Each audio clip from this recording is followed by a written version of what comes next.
Itu mengenai dengan program pembelajaran Al-Quran di sekolah-sekolah menengah dan maktab-maktab kerajaan dan swasta negara Brunei Darussalam. Dan Alhamdulillah pagi ini kita telah menjemput dua orang tetamu undangan kita yang akan membicarakan mengenai dengan wawancara kita pada pagi ini.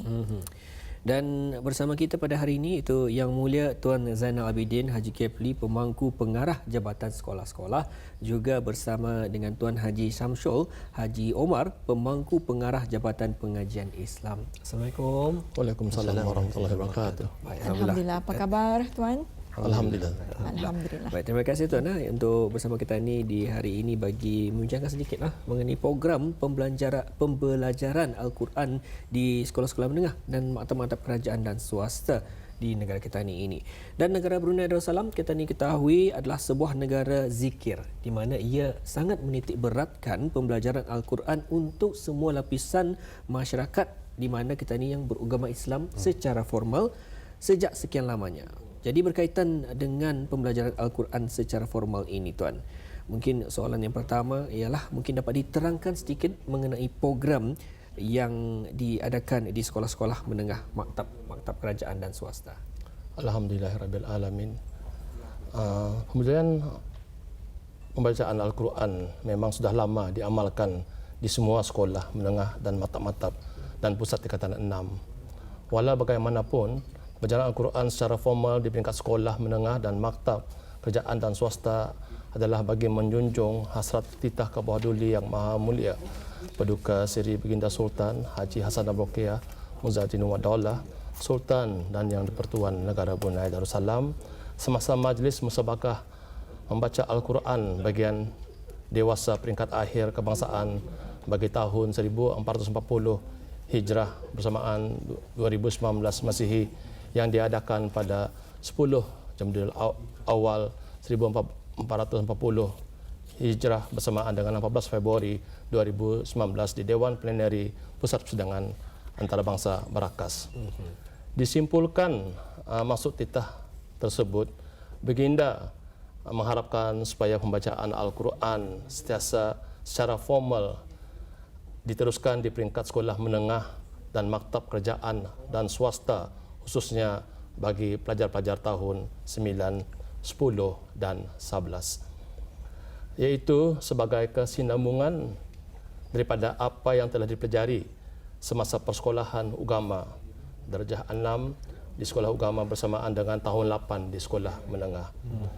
Pada menunjung titah tersebut, maka pihak Kementerian Hal Ehwal Agama dan Kementerian Pendidikan telah bertindak mengadakan perbincangan sehingga program pembacaan Al-Quran dapat dilaksanakan bermula pada tahun ini. Ya, Alhamdulillah. Kita sedikit mengenai dengan program pembelajaran Al-Quran di sekolah-sekolah menengah dan juga maktab-maktab kerajaan dan swasta. Jadi Tuan, apakah antara matlamat pembelajaran Al-Quran ini? Antara matlamat pembelajaran Al-Quran adalah satu, untuk melahirkan pelajar-pelajar celik Al-Quran yang dapat membaca ayat-ayat suci Al-Quran dengan fasih, lancar dan bertajwid. Kedua, menjadikan pembacaan Al-Quran sebagai amalan harian. Objektif pembacaan Al-Quran ialah supaya pelajar dapat satu, membaca Al-Quran dengan fasih, lancar dan bertajwid. Dua, menghalusi hafazan surah-surah lazim seperti surah Ad-Duha hingga surah An-Nas dengan bacaan yang fasih, lancar dan bertajwid. Baik. Alhamdulillah sedikit sebanyak dapat kami dengarkan bersama matlamat bagi pembelajaran Al-Quran ini. Dan untuk selanjutnya bersama kita dengan Tuan Haji Syamsul. Tuan, boleh dikongsikan sedikit apakah dia persiapan yang telah dilaksanakan khususnya dalam persiapan guru-guru yang terlibat dan juga memastikan anak-anak murid ini berada di program dan berjalan dengan lancar. Terima kasih. Bismillahirrahmanirrahim. Assalamualaikum warahmatullahi wabarakatuh. Alhamdulillahi rabbil alamin wassalatu wassalamu ala asyrafil anbiya wal mursalin sayyidina wa maulana Muhammad wa ala alihi wa sahbihi ajma'in. Rabbi shrah li sadri wa yassir li amri wahlul 'uqdatam min lisani yafqahu qawli wa ba'd. Alhamdulillah, berkenaan dengan persediaan untuk pelaksanaan program ini seperti mana yang telah dipersetujui dan disepakati bersama dengan antara Kementerian Pendidikan dan Kementerian Awal Agama. Pelbagai persediaan telah dibuat dan seperti mana kita ni maklum pada tahun ini program ini telah dilaksanakan secara peralihan. So persiapan-persiapan telah dilaksanakan pada penghujung tahun 2019, antaranya dengan mempersiapkan tenaga pengajar di kalangan guru-guru dengan professional development melalui penekanan untuk pengajaran dan pembelajaran Al-Quran secara teratur, dan ianya menekankan juga dari segi kaedah pengajaran Al-Quran yang betul. Dan dalam perkara ini pihak Jabatan Pengajian Islam dan kerjasama juga dengan jabatan-jabatan di bawah Kementerian Pendidikan serta Kolej Perguruan Agama Seri Begawan telah melaksanakanlah professional development kepada tenaga-tenaga pengajar yang dilaksanakan secara berperingkat pada penghujung tahun 2019 terhinggalah ke awal tahun 2020 yang lalu. Dan selain itu, antara persiapan yang dilaksanakan ialah merancang dan mereka bentuk dari segi kurikulum yang digunakan pakai, khususnya bagi tahun pembelajaran tahun 9, 10, 11, bagi tahun 2020 yang digunakan distilahkan sebagai kurikulum peralihan yang dilaksanakan secara serentak.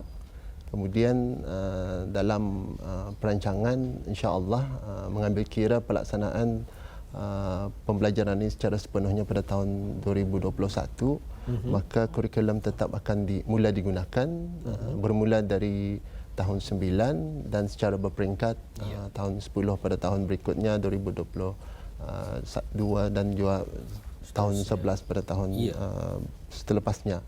Dan dari segi kurikulum, ia turut mengambil kira akan kesinambungan kurikulum persekolahan agama Darjah 6, yang mana seperti mana yang Tuan Zainal sebutkan tadi, tahun 9 adalah tahun kesinambungan daripada apa yang diikuti oleh pelajar-pelajar di sekolah-sekolah agama. Dan selain itu, untuk memastikan pelaksanaan program ini dapat berjalan dengan teratur, sesi-sesi sosialisasi dan juga pemberitaan kepada pemimpin-pemimpin sekolah, kemudian ketua-ketua jabatan di sekolah serta ketua-ketua guru agama turut dilaksanakan. Mudah-mudahan ianya dapat memberi pendedahan awal kepada pihak sekolah untuk dapat membuat persiapan khususnya dari segi pelaksanaan pengajaran dan pembelajaran di sekolah masing-masing. Ya, Alhamdulillah sudah. Itu dia sebab sedikit kita dapat mengetahui antara persiapan guru-guru yang terlibat dan memastikan program ini berjalan dengan lancar, yang mana telah pun dipersiapkan sejak tahun 2019 ya. Dan kita akan beralih kepada Tuan Zainal Abidin, iaitu pemangku pengarah Jabatan Sekolah-Sekolah. Jadi Tuan, bagaimanakah pembelajaran Al-Quran ini akan dilaksanakan di sekolah-sekolah menengah dan juga maktab-maktab kerajaan dan swasta? Pada tahun 2019, pihak sekolah meneruskan pembudayaan pembacaan Al-Quran dilaksanakan setiap hari persekolahan semasa period pertama atau sewaktu perbulan pagi dalam tempoh 5 ke 10 minit. Pada tahun ini, iaitu tahun 2020, di samping pembudayaan pembacaan Al-Quran, pembelajaran Al-Quran secara formal dilaksanakan secara serentak bagi pelajar tahun 9, 10 dan 11 di semua sekolah-sekolah menengah, maktab, kerajaan dan swasta dengan memperuntukkan satu waktu iaitu 20 ke 30 minit seminggu yang diambil daripada peruntukan waktu mengajar mata pelajaran pengetahuan agama Islam yang sedia ada dengan menggunakan kurikulum peralihan seperti yang diterangkan oleh Tuan Samsul tadi. Kemudian bermula pada tahun 2021, pembelajaran Al-Quran akan dilaksanakan sebagai satu mata pelajaran perasingan, iaitu dikenali sebagai mata pelajaran Al-Quran dengan peruntukan satu waktu iaitu 20 ke 30 minit seminggu menggunakan sukatan pelajaran tetap. Pembelajaran akan dilaksanakan secara berperingkat tahun 2021 bagi pelajar tahun 9, tahun 2022 bagi pelajar tahun 10 dan tahun 2023 bagi pelajar tahun 11. Dan juga tadi kita menyentuh sedikit sebanyak mengenai perancangan ataupun yang telah pun dilaksanakan. Bagaimana pula di masa akan datang, Tuan? Apakah perancangan yang telah disediakan bagi untuk mencapai matlamat tersebut? Okey, terima kasih. Bagi memastikan matlamat program pembelajaran Al-Quran ini dapat berjalan seperti mana yang dihasratkan, pendekatan penggunaan garis pandu pengajaran Al-Quran secara berkategori diguna pakai, yang mana setiap guru akan melaksanakan penilaian awal kepada setiap pelajar untuk mengetahui tahap dan kemampuan setiap pelajar dalam pembacaan Al-Quran, dan setelah itu proses pembahagian pelajar-pelajar mengikut tahap kemampuan masing-masing dilaksanakan, dan pembelajaran sebagai bimbingan dan juga penerus kepada apa yang telah dimasukkan dalam kurikulum sekolah dilaksanakan, dan penilaian ini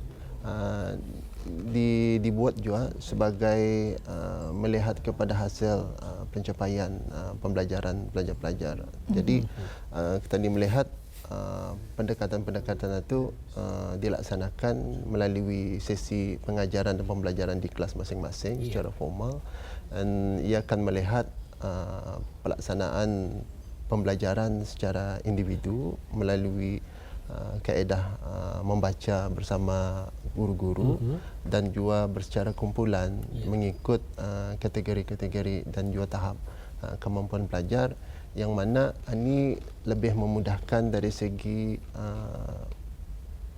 penambahbaikan kepada kemampuan pelajar-pelajar tersebut. Betul. Dan dapat kita lihat sejauh mana hasil bimbingan dan juga kemampuan pelajar dapat ditingkatkan dalam satu-satu tempoh yang kita rancangkan. Betul. Setakat yang dapat kongsikan. Ya, Alhamdulillah Huda. Itulah mengenai dengan program pembelajaran Al-Quran di sekolah menengah dan maktab kerajaan swasta negara Brunei Darussalam, di mana telah pun diteruskannya pada tahun 2019 dan juga insya-Allah bermula tahun 2021 pembelajaran Al-Quran akan dilaksanakan sebagai satu mata pelajaran berasingan, iaitu dikenali sebagai mata pelajaran Al-Quran dengan peruntukan satu masa iaitu 25 hingga 30 minit seminggu menggunakan sukatan pelajaran tetap Dan Tuan, sebelum kita mengakhiri wawancara kita, apakah harapan Tuan terhadap program pembelajaran Al-Quran ini? Alhamdulillah, harapan kami adalah bagi pelajar-pelajar tadi di Brunei Darussalam yang berumat Islam celik Al-Quran dan dapat menjadikan panduan Al-Quran sebagai amalan hidup seharian dalam persekolahan dan juga pekerjaan di masa akan datang.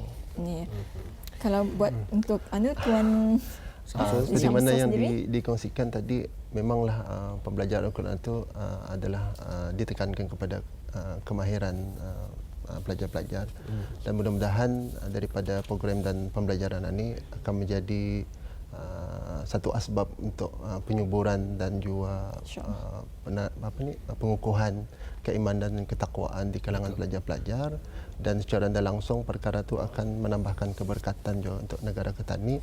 Dan ini sesuai juga dengan firman Allah Subhanahu Wa Taala yang antara tafsirnya, jika sekiranya penduduk di suatu bumi itu beriman dan bertakwa, niscaya Allah akan membukakan pintu keberkatan kepada penduduk tersebut daripada langit dan bumi. So mudah-mudahan ini mendatangkan keberkatan untuk petani. Dan barangkali dalam kesempatan ini ingin juga kami mengambil peluang untuk mengucapkan selamat Hari Guru kepada seluruh tenaga pengajar yang pernah berkhidmat dan yang sedang berkhidmat pada masa ini. Dan mudah-mudahan segala sumbangan khidmat bakti yang telah diberikan untuk anak bangsa kita ini akan diberikan ganjaran yang sebaik-baiknya di sisi Allah Subhanahu Wa Taala. Dan mudah-mudahan semua tenaga pengajar kita ini diberikan kekuatan dan juga inayah, taufik dan hidayah daripada Allah untuk memastikan pendidikan di negara kita ini dapat dilaksanakan dengan berkualiti yang merupakan teras kepada kecemerlangan pelajar seperti mana yang Tuan sebutkan tadi dalam tema Hari Guru bagi tahun 2020. Kalau itu saja. Terima kasih banyak. Baik, alhamdulillah. Terima kasih Tuan kerana mengongsikan bersama ya di pagi kita hari ini, dan bisa itu juga berkaitan juga mengenai tentang segmen wisata itu tadi, menyikapi ujian hidup kita ini, di mana Al-Quran adalah panduan bagi hidup kita ini, terutama sekali bagi mereka yang beragama Islam, dan juga jangan juga lupa akan sunnah Nabi Muhammad SAW, agar apapun juga ujian kita ini, Al-Quranlah yang akan membantu kita, dan juga Al-Quranlah jawapan bagi segala masalah yang kita hadapi. Dan alhamdulillah dengan adanya program sedemikian ini, insya-Allah generasi di masa akan datang, walau apapun juga rintangan, walaupun pelbagai perjalanan ekonomi ataupun teknologi boleh menyebabkan, boleh merosakkan sikap dan juga perangai anak-anak generasi kita ni, namun dengan adanya pembelajaran sedemikian, insya-Allah akan terlindung juga kita daripada godaan-godaan tersebut. Ya, Bapa ucapkan terima kasih kepada dua orang tetamu undangan kita, iaitu Yang Mulia Tuan Zainal Abidin bin Haji Kifli, iaitu pemangku pengarah Jabatan Sekolah-Sekolah, dan kepada Tuan Haji Syamsul Haji Omar, iaitu pemangku pengarah Jabatan Pengajian Islam. Dan insya-Allah Tuan, mudah-mudahan kita akan bersua lagi di lain kesempatannya. InsyaAllah. Assalamualaikum. Assalamualaikum warahmatullahi wabarakatuh.